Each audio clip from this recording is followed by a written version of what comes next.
जब इजराइल का क्रिएशन हो रहा की बात चल रही थी यूनाइटेड नेशंस में, यूनाइटेड नेशंस के, तो उस वक्त पाकिस्तान के जो डेलीगेट के हेड थे वो ज़फ़रुल्लाह खान जमाली थे। ज़फ़रुल्लाह खान जमाली ने जो पोजीशन लिया वो आज भी वो पोजीशन सिर्फ जिंदा ही नहीं है, लेकिन मैं समझता हूँ कि उससे बेहतर कोई फ्रेमवर्क नहीं है। उन्होंने ये कहा, दो बातें उन्होंने कही। एक तो ये कहा कि ये यूनाइटेड नेशंस का काम नहीं है किसी मुल्क का पार्टीशन करना, किसी नए मुल्क बनाना बगैर वहाँ के जो अवाम है उसके रजामंदी के। यूनाइटेड नेशन का काम नहीं है कि without the consent of the people, indigenous people, native peoples, उस टेरिटरी को बांटना, उस कौम को बांटना और एक दूसरे सेटलर कौम को सेटअप करना, ये यूनाइटेड नेशंस का मैंडेट के ही खिलाफ है। सो देयरफॉर जो यूएन कर रही है ये अपने आप में ही इलिजिटिमेट है, ये वर्ड है उनका, इलिजिटिमेट। दूसरी बात उन्होंने ये कहा जो इसी से रिलेटेड है कि the very creations of Israel cannot be justified either legally, morally और एथिकली। ये बड़ी स्ट्रॉन्ग।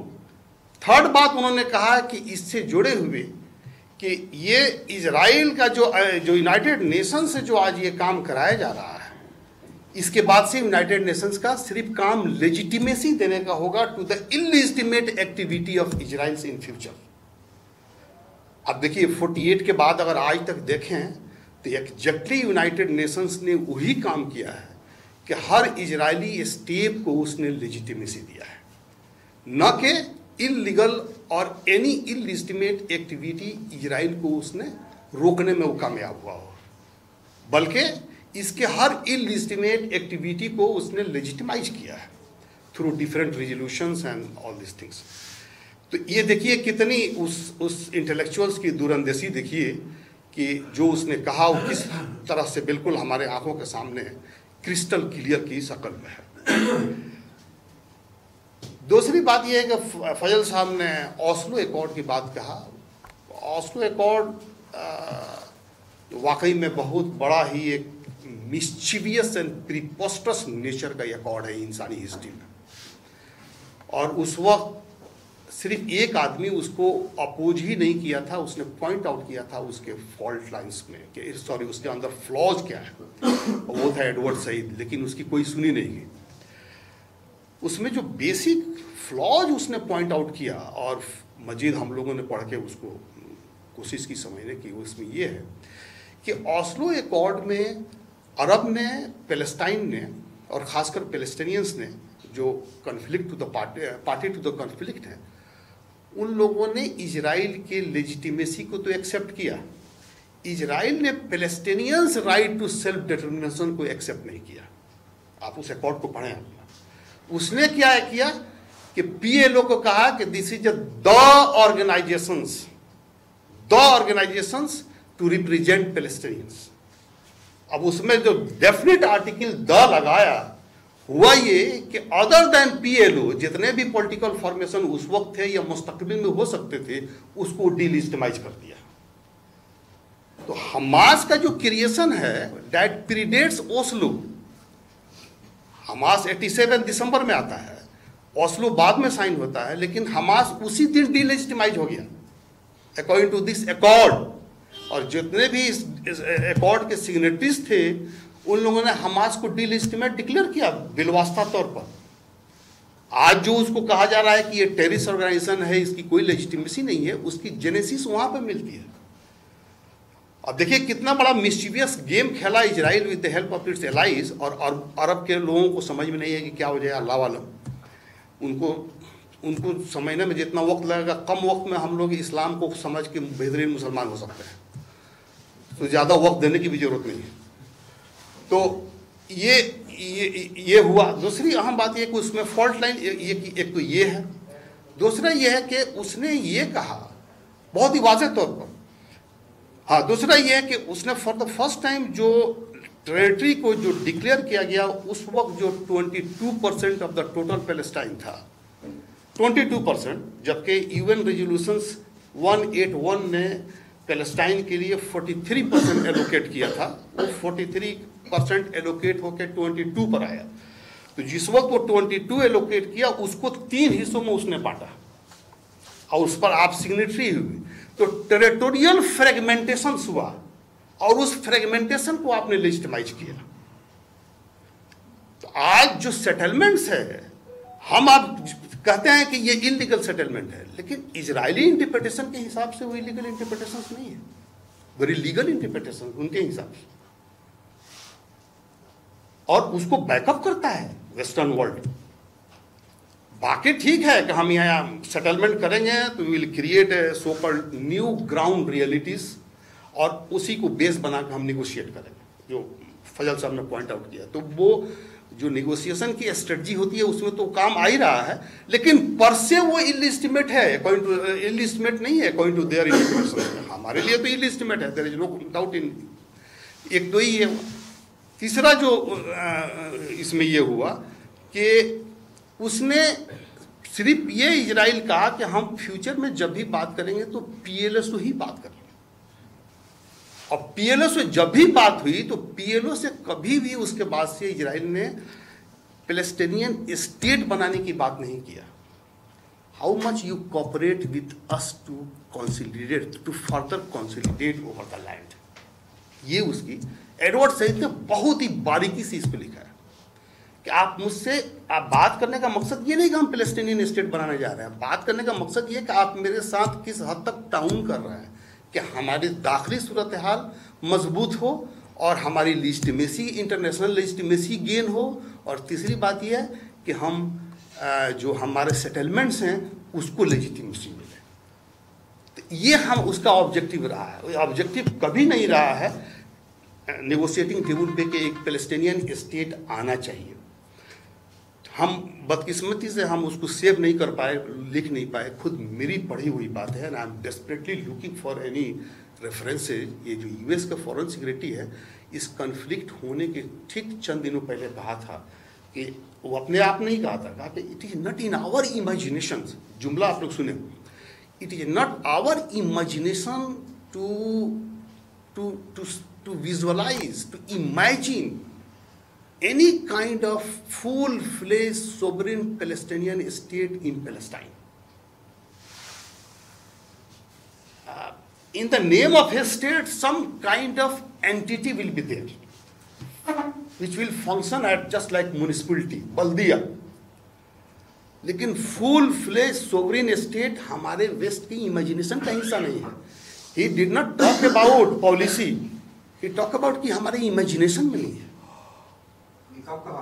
ये ठीक ये वारदात होने के कुछ दिन पहले he was addressing A press conference in somewhere in USA inside, वहां पर ये बात कहा, ब्लिंकन की बात। तो जो कौम इजराइल को बैकअप कर रही है उसके इमेजिनेशन में नहीं है, और ये देखिए इसकी बहुत ही अहमियत है, इसलिए कि दो जायनिज्म है, एक तो जूइश जायनिज्म है और एक क्रिश्चियन जायनिज्म है।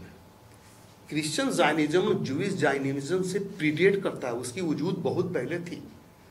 जूइश जायनिज्म को वजूद में आने के पहले लंदन एंड वाशिंगटन में दिस क्रिश्चियन जायनिज्म बहुत ही पावरफुल फोर्स थी, बहुत ही पावरफुल। ये नहीं कि वो यूं ही थी, डेफिनेटली ओवरवेलमिंग 99.9% आप कैन से। तो जो क्रिश्चियन जायनिज्म थी वो जूइश जायनिज्म से पहले थी और उनके नॉर्मल पॉलिटिक्स का हिस्सा था। तो आज ये चीज को मैं इसलिए पॉइंट आउट कर रहा हूं कि इजराइल एक direct party to the conflict है, और जो so called cause of Israeli state जो बनाना है पूरे खित्ते में, वो उसकी जब आप बात करते हैं तो सिर्फ हमको इजराइल दिखाई देता है। लेकिन मेरा मैं जिस चीज़ को पॉइंट कर रहा हूँ ये कि जो यूरोपियन और द वेस्टर्न कमिटमेंट है, that is a more stronger commitment than the Israelis themselves. ये it is something which is on record. मेरे पास एक किताब है, रिसेंट बुक आई है अमेरिका एंड इजराइल की रिलेशनशिप पे, उसमें जॉर्ज वाशिंगटन, देखिए अब जॉर्ज वाशिंगटन के पीरियड क्या थी, the first president of independent America 1776-77 में वो ऑफिस में आता है, और कुछ दिनों के बाद यूएस जूइश काउंसिल की मीटिंग होती है किसी आइसलैंड पे, रिमोट आइसलैंड पे, वहाँ पर वो एक लेटर लिखा है जो मेरे पास रेफरेंसेज पड़े हुए हैं कि we are at the service of US Jewish Council. Let me know what kind of service you want from me. So इस चीज को हम लोगों को बहुत ही बखूबी समझना पड़ेगा कि how much it is rooted in their psyche, in their imaginations, कि एक स्टेट बनाना ही बनाना है। सिर्फ हम इजराइल तक उसको एनालिसिस नहीं कर सकते हैं। इस पॉइंट आउट करने के बाद मैं जंप करूंगा फजल साहब, ताकि बहुत सारी चीज़ों को कवर कर दिए हैं कि उस खित्ते की पॉलिटिक्स या ग्लोबल पॉलिटिक्स रही है जो पैलेस्टीनियन कॉज को बहुत ही बैडली इफेक्ट किया है। उसमें मैं पॉइंट आउट करूंगा रिसेंटली इस ओस्लो के बाद वार और नैरेटिव ऑन और against the war on terror जो 9/11 के बाद लाया गया, वो सबसे ज़्यादा अगर किसी कम्युनिटी को नुकसान पहुंचाया, डीलेजिटिमाइज किया, वो पैलेस्टीनियंस फ्रीडम स्ट्रगल को। उसने ओवरनाइट उसको डीलेजिटिमाइज कर दिया और उसको टेररिज्म का मैनिफेस्टेशन में कन्वर्ट कर दिया। And because of the American pressure and intimidations, अरबों ने उसको एक्सेप्ट भी कर लिया, ग्लोबल लेवल पे एक्सेप्ट भी कर लिया।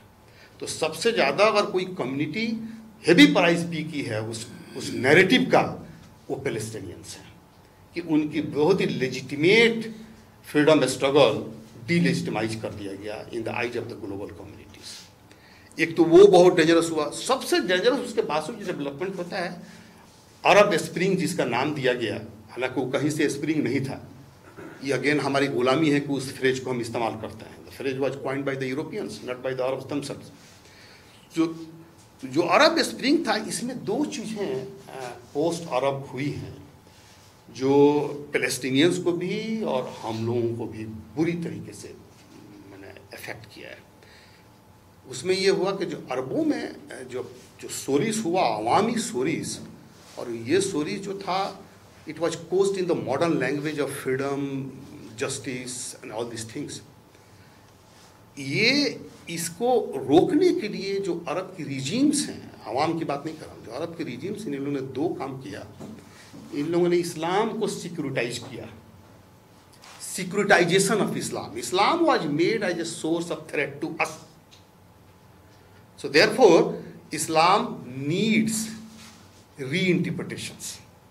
आज जो साकिरा की डांस हो रही है, बिकॉज ऑफ दैट थिंकिंग कि how to change Islam, how to reinterpret Islams. तो इस सिक्योरिटाइजेशन ऑफ इस्लाम जो किया गया, इसका ये मतलब Islam was declared, accepted as the source of security, challenge, और फिर उसका हल ये ढूंढा गया कि इसको चेंज करो, इस्लाम के नैरेटिव्स को चेंज करो, इसको हटाओ, इसके आइडियलिज्म से हटाओ।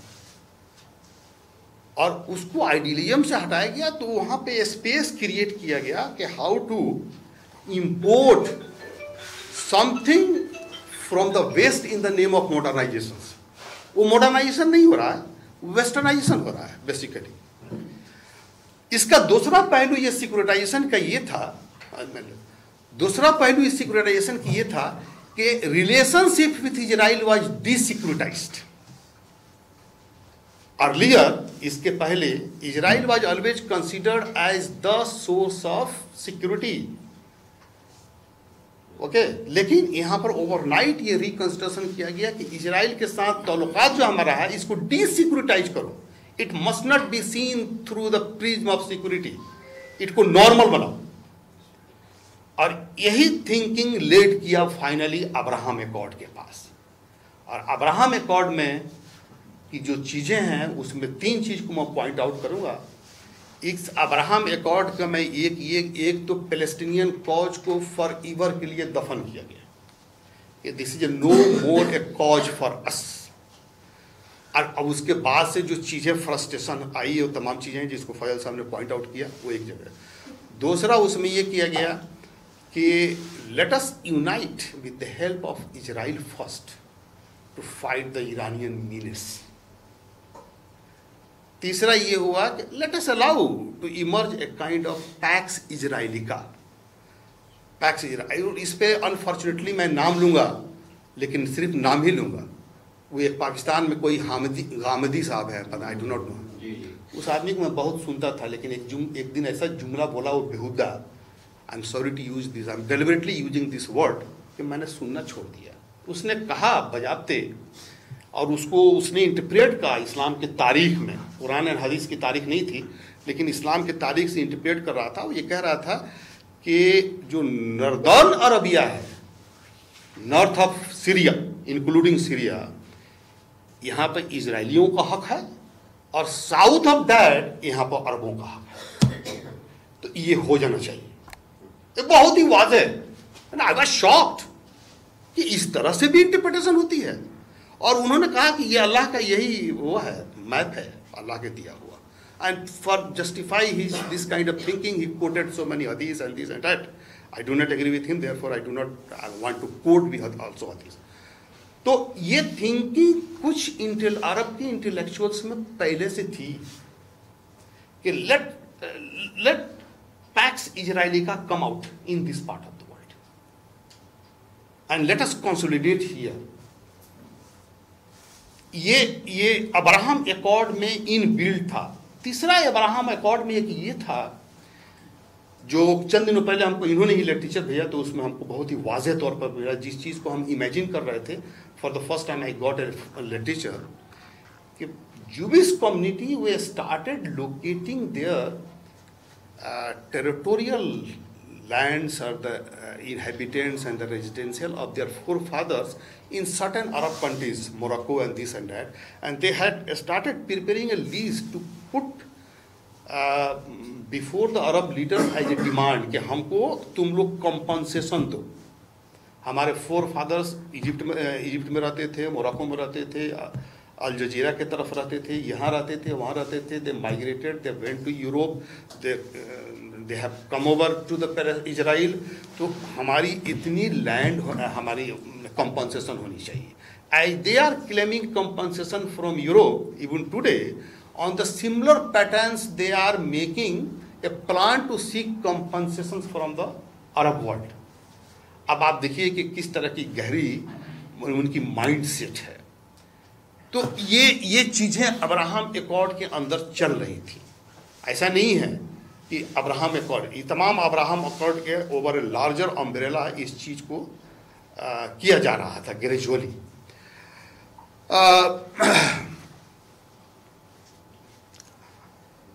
मैं अरब से होपफुल नहीं हूँ, मैं होपफुल हूँ पैलेस्टाइनियन से। अभी चंद दिनों पहले एक पैलेस्टाइन के डॉक्टर ने बड़ा अच्छा बयान दिया, कहा कि उस कौम को क्या कोई हरा सकता है जो कौम मौत के बाद भी जिंदा रहने की ख्वाब देखती है, बात करती है। तो उसको तो हम हरा ही नहीं सकते हैं। तो बड़ी बेहतरीन खूबसूरत ज़बान में उन्होंने ये कहा। और पैलेस्टाइन्स की जो अवाम है वो इस चीज़ को साबित कर दिया। ठीक है, हमास 1000 होंगे, 2000 होंगे, 10,000 होंगे, लेकिन अवाम रिट्रीट नहीं कर रही है। अवाम अपने आंखों के सामने अपनी तबाही देख रही है जान और माल की, लेकिन रिट्रीट नहीं कर रही है। तो हम अवाम से उम्मीद हैं, अरबों से उम्मीद नहीं है। दूसरी बात यह है कि जो सबसे अच्छा डेवलपमेंट हुआ है फॉर द फर्स्ट टाइम, वो आप डेवलपमेंट देखें अफ्रीका में, लैटिन अमेरिका में एंड इन तमाम वेस्टर्न कंट्री में।